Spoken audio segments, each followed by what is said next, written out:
সকাল আজকে আমি রান্না করতেছি। আপনি এখানে বুঝিনি মাছ, চাপিলা মাছ দিয়ে ছড়ি তরকারি। কে কে পছন্দ করেন অবশ্যই জানাবেন।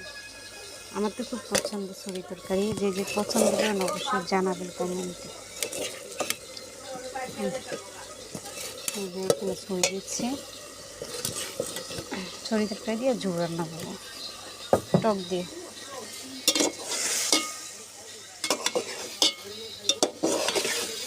গুড়া মাছ দিয়ে রান্না করতেছি নদীর।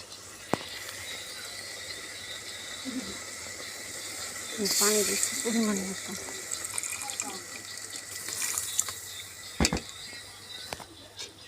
কষাবো একটু ভালো করে। আর প্রিয় ভালোবাসার মানুষ, আশা করি আলহামদুলিল্লাহ ভালো আছেন। প্রবাসী ভাইরাও ভালো আছেন। প্রবাসী ভাইদেরকে সালাম দেন। যে যে কেমন আছেন অবশ্যই কমেন্টে জানাবেন। গুড়া মাছ দিয়ে